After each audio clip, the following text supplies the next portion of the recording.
We continue our reading of Lest We Forget, a daily devotional by author George R. Knight. Today's reading, May 14.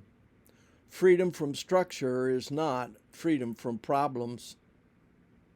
As I urged you when I was going to Macedonia, remain at Ephesus, that you may charge certain persons not to teach any different doctrine.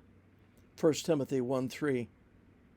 The earliest Christians may have had little formal structure, but they probably felt no need of it. After all, Jesus would return soon. But Jesus didn't come as soon as they expected. That resulted in problems in the church that needed to be cared for.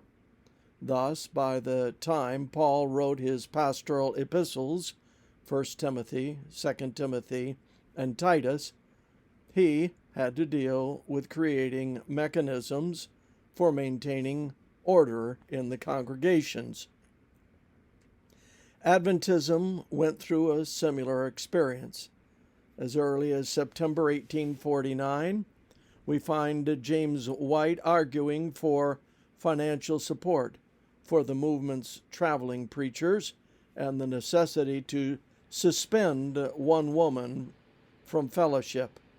Then in March 1850, in the context of remarks concerning an individual whom he believed God had not called to be an itinerant preacher, James wrote of the need to move in gospel order. His wife's concerns seem to have paralleled his. In December 1850, she wrote, quote, "I saw that everything in heaven was in perfect order. Said the angel, 'Look ye, Christ is the head.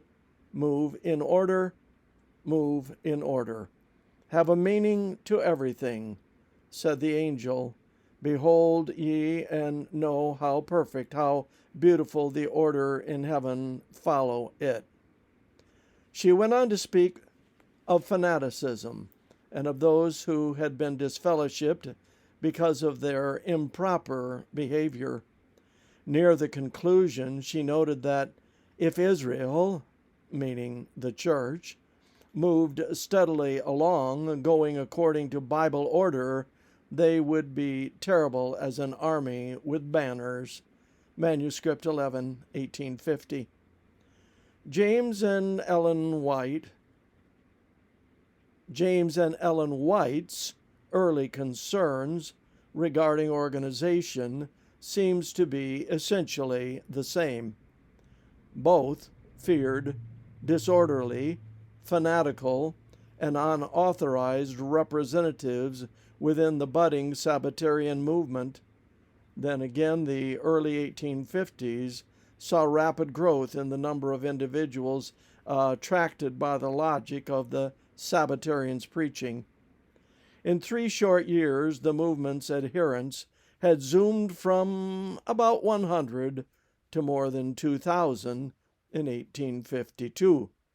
While that growth was good, it also brought with it new problems and challenges. With no structure above the congregational level, for example, the scattered groups of Sabbatarians became easy prey to fanatics and unauthorized preachers. Help us, Father, to learn to appreciate the value of structure in your work, just as we do in our personal lives. This concludes our reading today of Lest We Forget.